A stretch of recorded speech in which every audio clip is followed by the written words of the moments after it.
गणेशोत्सव का त्यौहार बन रहा है महाराष्ट्र में, हर तरफ से एक आवाज़ गूंज रही है गणपति बप्पा मोरया। और कांग्रेस के जो बहुत ही लोकप्रिय नेता हैं, मुंबई के अध्यक्ष हैं संजय निरुपम जी, उन्होंने भी अपने घर पर 7 दिनों के गणपति की स्थापना की है। सबसे पहले आपको गणेशोत्सव की शुभकामनाएं। आपको भी और आपके माध्यम से तमाम दर्शकों को मेरी तरफ से गणेशोत्सव की ढेर सारी शुभकामना। एक सवाल आजकल बहुत ज़्यादा परेशान कर रहा है लोगों को कि कपिल जो है वो शिकायत करता है तो लोगों को बहुत तकलीफ हो रही है, खासकर शिवसेना बीजेपी वालों की। आपने उनका सपोर्ट किया है, उस बारे में क्या कहेंगे?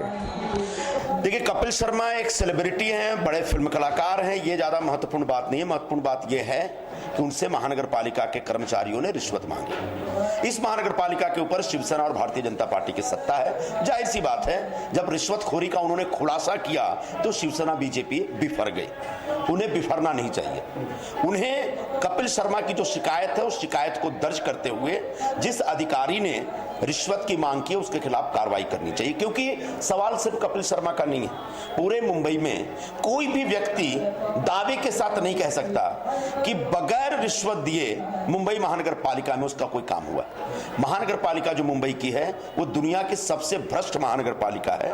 पिछले 25 वर्षों से शिवसेना बीजेपी यहां सत्ता में है और इस सत्ता में रह करके इन्होंने महानगर पालिका के भ्रष्टाचार को संरक्षण दिया है। और भ्रष्टाचार का नजारा यह है या उसका नतीजा यह है कि पूरी मुंबई महानगर पालिका एक बहुत ही निकम्मी किस्म की महानगर पालिका साबित हुई है। आज मुंबई में रहने वाले लोगों को महानगर पालिका के माध्यम से जो सुविधाएं मिलनी चाहिए वो सुविधाएं नहीं मिल रही है। लोगों को पानी नहीं मिल रहा है। हमारे रास्ते बनाने की जवाबदारी महानगर पालिका की है, लेकिन रास्तों से ज्यादा यहाँ पर पॉटहोल्स दिखते हैं, खड्डे दिखते हैं। उनको पूरे मुंबई की साफ सफाई करने की जवाबदारी उनकी है, लेकिन पूरी मुंबई का हाल देख लीजिए। एक एक एक एक कचरे का साम्राज्य दिखता है। किस रास्ते पे कचरा है, किसके घर के सामने कचरा है, तमाम गटर जाम पड़े हुए हैं, डंपिंग का अरेंजमेंट नहीं है यहाँ पे, जो गार्बेज डिस्पोजल है वो पूरी तरह से फेल हो गया है, जो अस्पताल है बीएमसी के पूरी तरह से एकदम निकम्मे हो चुके हैं। वहां पर जो एकदम मजबूर होता है वही जाता है, और जो गया वो जिंदा वापस आएगा इसकी गारंटी कोई नहीं ले सकता। स्कूलों की हालत बहुत खराब है, फायर ब्रिगेड की हालत बहुत खराब है। लोग जाते हैं, फायर ब्रिगेड के बड़े बड़े अधिकारी जाते हैं आग बुझाने के लिए, आग बुझाने की जगह वो खुद उसमें मर जाते हैं। तो जो पूरी महानगर पालिका में निकम्मापन है और जो भ्रष्टाचार है उसकी तरफ कपिल शर्मा के ट्वीट ने ध्यान आकर्षित किया। और मुझे लगता है कि एक संवेदनशील सरकार और संवेदनशील नेता और संवेदनशील पार्टी की जवाबदारी ये बनती है कि उस ट्वीट की गंभीरता को ले और उसके हिसाब से आगे के कामकाज में सुधार लाए, न कि कपिल शर्मा को टॉर्चर करें। आपने रविंद्र वायकर का भी मामला उठाया था, बहुत अच्छा प्रतिसाद मिला आपको। क्या आपको लगता है कि वाकई आपकी लड़ाई को एक और बल मिल गया है कपिल शर्मा के जरिए? नहीं, जहां तक वायकर का मामला है तो उन्होंने अवैध जिम्नाजियम बनाया है, ये मैंने कहा था, और इस आधार पर लोकायुक्त में जब मैं पिटीशन लेके गया तो एक्सेप्ट हुआ और जिम्नाजियम आज नहीं कल तो टूटेगा। लेकिन ये अकेले नहीं है, शिवसेना के तमाम जो लोग हैं उनके अवैध निर्माण कार्य हैं। शिवसेना की तमाम शाखाएं अवैध हैं। शिवसेना के कार्यालयों में अवैध निर्माण कार्य भयंकर है।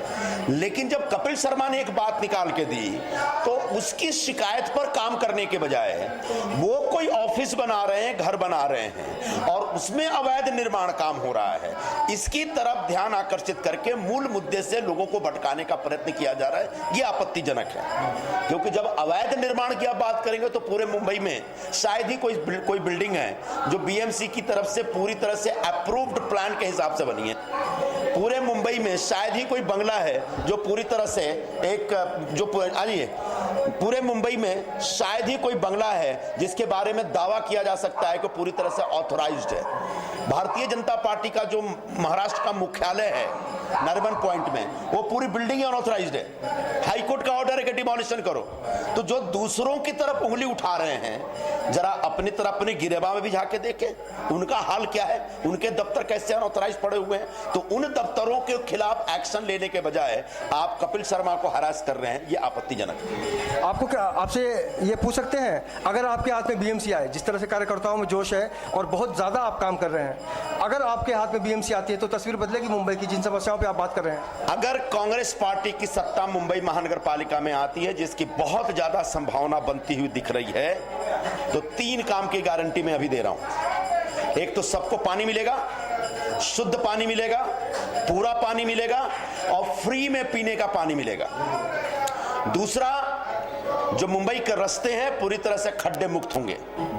जिन अधिकारियों को जवाबदारी दी जाएगी अगर वो ये काम नहीं कर पाएंगे तो उनके खिलाफ सख्त कार्रवाई की जाएगी ताकि मुंबई के रस्तों को खड्डा मुक्त किया जा सके। और पूरा शहर जिसके साफ सफाई पे 1800 करोड़ रुपए खर्च होता है प्रतिवर्ष, उस पैसे का सही इस्तेमाल होगा और पूरा मुंबई शहर कचरा मुक्त होगा। ऐसा इंतजाम हम करके देंगे। आखिरी सवाल, उत्तर भारतीयों के लिए संजय निरुपम ने हमेशा आवाज उठाई है, अभी हाल में फिर मनसे वालों ने किसी सब्जी वाले को मारा, फल वाले को मारा, कैसे देखते हैं? देखिए, भारत के संविधान ने 2 साल पहले एक कानून बनाया, फेरीवाला संरक्षण कानून, और वो कानून साफ साफ कहता है कि जो भी फेरीवाला जहां भी धंधा कर रहा है, उस कानून के पास होने से पहले तक उस सारे फेरी वालों को लाइसेंस मिलना चाहिए और उनको रेगुलेट करना चाहिए, उनका धंधा, उनको संरक्षण मिलना चाहिए। मैं 2 साल से मुंबई महानगर पालिका के कमिश्नर से बात कर रहा हूं, वो हमारी बात नहीं सुन रहे। जानबूझ के शिवसेना बीजेपी ये चाह रही है कि इन फेरी वालों को रेगुलराइज नहीं किया जा सके ताकि इनके अवैध धंधे से हफ्ताखोरी किया जा सके। तो ऐसे में अभी जो घाटकोपर में घटना घटी वो बिल्कुल इस बीजेपी और शिवसेना के टिपिकल जो एक उनका एक माइंडसेट है उसका नतीजा है। हम जैसे ही सत्ता में आएंगे फेरी वाला कानून पूरी तरह से लागू करेंगे और इस शहर में रहने वाले तमाम फेरी वालों को एक संरक्षण प्रदान करके देंगे ताकि बिना वजह ये लड़ाई झगड़ा न हो और कोई किसी को अवैध करके उसको उजाड़ने की साजिश न करे।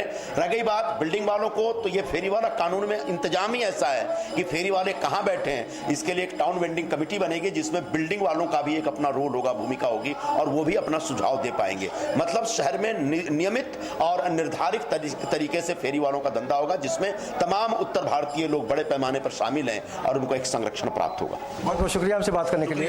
तो कुल मिलाकर संजय निरुपम की जो लड़ाई है उसमें कुछ बातें ऐसी हैं जिसके ऊपर आप गंभीर से रूप से विचार कर सकते हैं, क्योंकि जिस तरह से इन्होंने दावा किया है कि अगर इनकी सरकार बनती है बीएमसी के जरिए तो बहुत बड़ी चुनौती होगी संजय निरुपम के सामने, और साथ ही साथ इनके विपक्षियों के लिए भी एक बहुत बड़ा मौका होगा कि देखते हैं कि बाकी पार्टियां ने जिस तरह से अपना रास्ता बनाया है निरुपम उस पर कितना आगे बढ़ पाते हैं। तो कहा जा सकता है कि कुल मिलाकर राजनीति में संभावनाओं का जो रास्ता है वो कभी बंद नहीं होता और उसी रास्ते पर फिलहाल चलने की कोशिश कर रहे हैं कांग्रेस के नेता संजय निरुपम।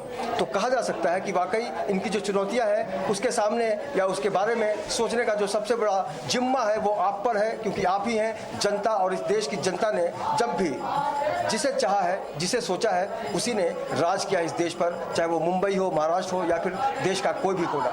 तो फिलहाल हमें इजाज़त दीजिए, बहुत जल्द हम आपको बताएंगे कि वाकई मुंबई में जो अवैध निर्माण की बात है या फिर कपिल शर्मा के जरिए जो भी प्रतिक्रियाएं आ रही हैं उस पर हमारी टीम लगातार आपको अवगत कराती रहेगी। फिलहाल आज्ञा दीजिए। वीडियो जर्नलिस्ट प्रकाश मिस्त्री के साथ अवनींद्र आशुतोष, इन 24 न्यूज़, मुंबई।